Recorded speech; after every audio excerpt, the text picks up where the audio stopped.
Shalom, salam sejahtera. Renungan malam seiman ditulis oleh Dr. Kathleen Wijaya Kuntaraf dan Pendeta Dr. Jonathan Kuntaraf. Dan renungan malam kita berjudul kejujuran adalah dasar. Siapa yang mau mencintai hidup dan mau melihat hari-hari baik, ia harus menjaga lidahnya terhadap yang jahat dan terhadap ucapan-ucapan yang menipu. 1 Petrus 3 ayat 10. Mulai renungan seiman pada malam ini, kita akan mulai satu seri baru untuk melihat betapa pentingnya peranan kejujuran untuk mendapatkan hasil maksimal dari waktu sendirian kita dengan Tuhan, yaitu waktu yang terbaik dari kehidupan kita masing-masing. Marilah kita melihat bagaimana kejujuran itu sebagai fondasinya. Semoga Tuhan memberi kita keberanian untuk menjadikan diri kita yang sebenarnya bersama dengan Dia, maupun dengan diri kita sendiri dan dengan orang lain. Kiranya kebebasan yang baru yang akan kita temukan ini menjadi buah dalam hati dan kehidupan kita masing-masing. Memutuskan untuk memiliki kehidupan secara terbuka dan penuh dengan kejujuran adalah suatu dasar yang mutlak untuk mengalami kepenuhan hidup di dalam Tuhan. Tuhan tidak mau berurusan dengan pribadi kita masing-masing yang penuh dengan kepura-puraan.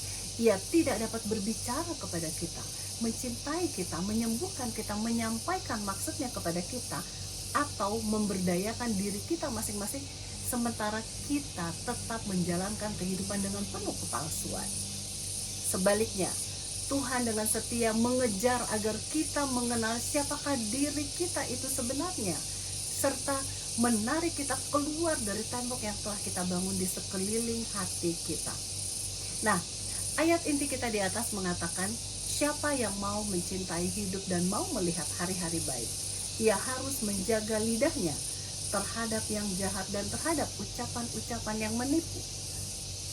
Ketika Alkitab berbicara tentang kejujuran itu bukanlah hanya berbicara tentang hati Tuhan bagi kita untuk tidak berbohong, tetapi juga agar kita tidak percaya kepada kehidupan yang penuh dengan kebohongan.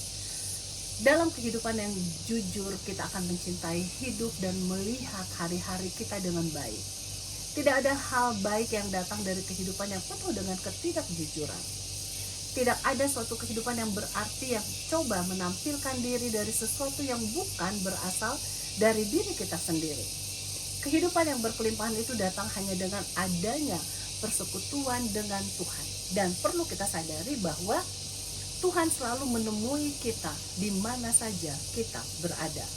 Marilah Anda menilai kehidupan Anda pada malam ini. Apakah Anda hidup dengan penuh kejujuran? Apakah Anda mencoba menggambarkan diri Anda sebagai seorang yang bukan Anda sendiri? Apakah Anda menipu diri Anda sendiri atau melihat diri Anda sendiri dengan penuh kejujuran?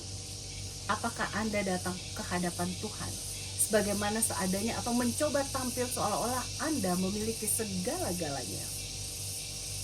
Kejujuran adalah dasar dari perjumpaan kita dengan Tuhan, sehingga kita dapat mengasihi satu dengan yang lain dan mengalami kehidupan yang berkelimpahan serta melakukan pekerjaan kekal yang baik. Semoga kita dapat dari diri kita ini, semoga dapat memiliki dalam kehidupan kita dengan kuasa Tuhan. Tuhan Yesus memberkati.